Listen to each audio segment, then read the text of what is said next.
Hello. Today I want to talk about lawlessness.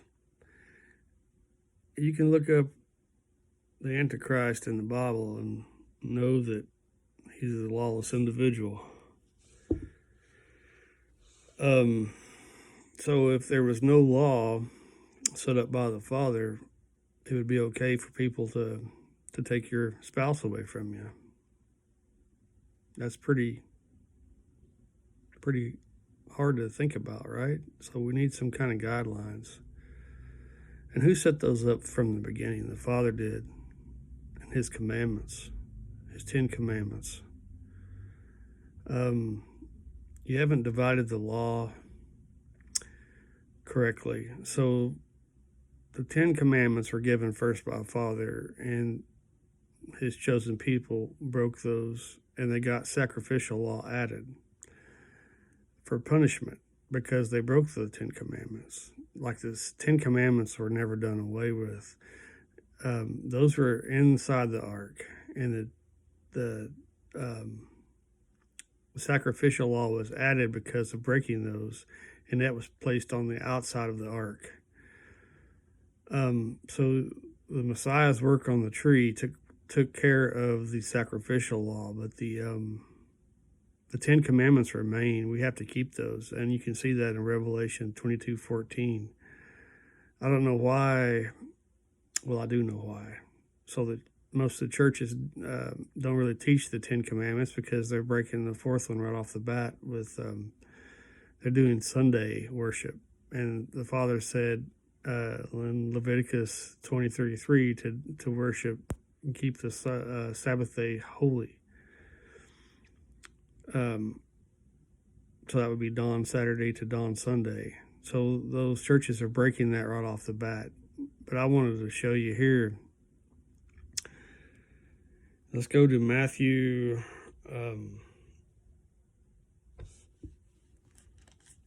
Matthew 7:13. Enter ye in at the strait gate, for wide is the gate, and broad is the way that leadeth to destruction, and many there be that which go and thereat. Because strait is the gate, and narrow is the way which leadeth unto life, and few there be that find it. Beware of false prophets, which come to you in sheep's clothing, but inwardly they are ravening wolves. You shall know them by their fruits.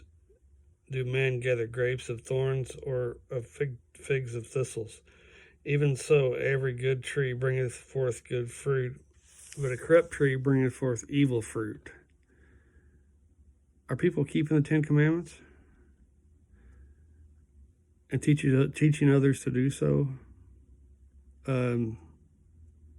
In the covenants of promise, like Ephesians 2:12 says, a good tree cannot bring forth evil fruit, neither can a corrupt tree bring forth good fruit.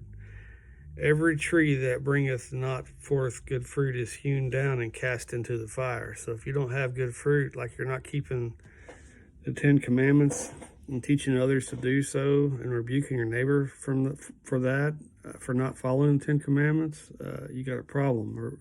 The world law is James 2:8 and Leviticus 19:15 through 18. So check that out. Wherefore by their fruits ye shall know them. Not every one that saith unto me, Lord, Lord, shall enter into the kingdom of heaven, but he that doeth the will of my Father which is in heaven.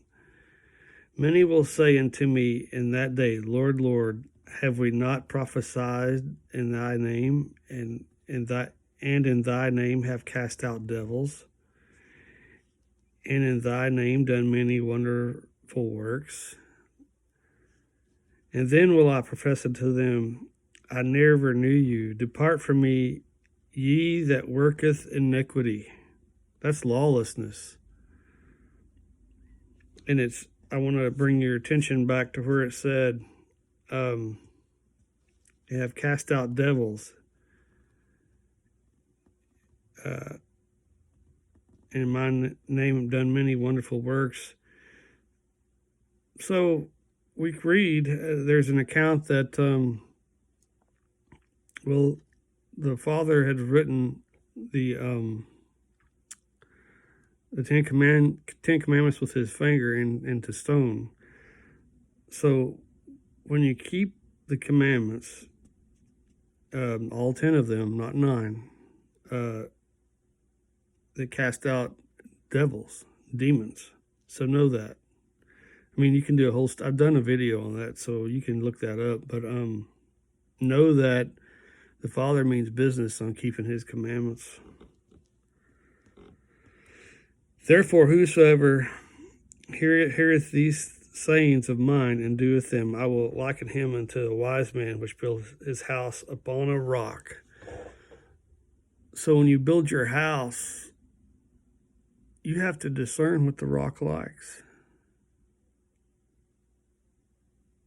I mean, you have to build your house on the rock. So the rock likes, what the rock likes is important. He likes his commandments kept, you know. And the rain descended, and the floods came, and the winds blew and beat upon that house, and it fell not, for it was founded upon a rock. They had the 10 commandments. They kept them. They were in the covenants of promise. So that's the covenants of promise, is, you know, that was refreshing. So that's the rainbow covenant. So that's eating clean, no sea bugs, no swine, no catfish, and don't have sex with the wife on the menstrual cycle. So don't touch the blood, is what that's saying. And then the Holy Covenant is keeping all 10 commandments. It's pretty simple. Like, take Saturday off and study the Father's Word all day. That's dawn Saturday to dawn Sunday. You know, and go teach your neighbor about these things. Okay, I'm on verse 26. And everyone that heareth these sayings of mine and doeth them not shall be likened unto a foolish man which built his house upon the sand. Listen to this next verse. Think about all these churches and their congregants that have built they haven't built their house on the 10 commandments. And the rain descended, and the floods came, and the winds blew and beat upon that house, and it fell. And great was the fall of that house. They don't have their 10 commandments. And great was the fall of it. So,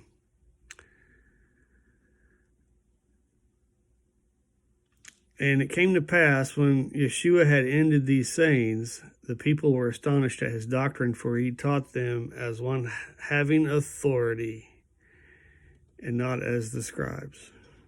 So, you love Messiah,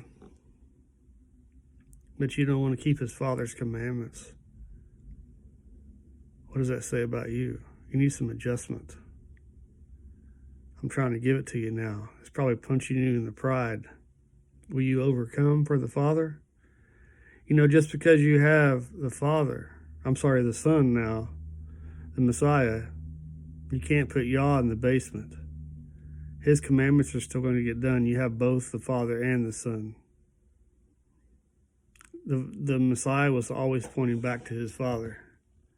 Like the Father is going nowhere, and his Son is right there with him. You have both.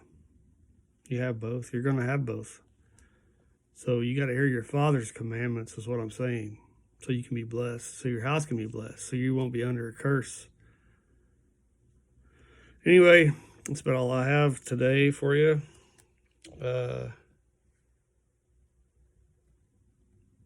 You guys have a wonderful afternoon. Love you.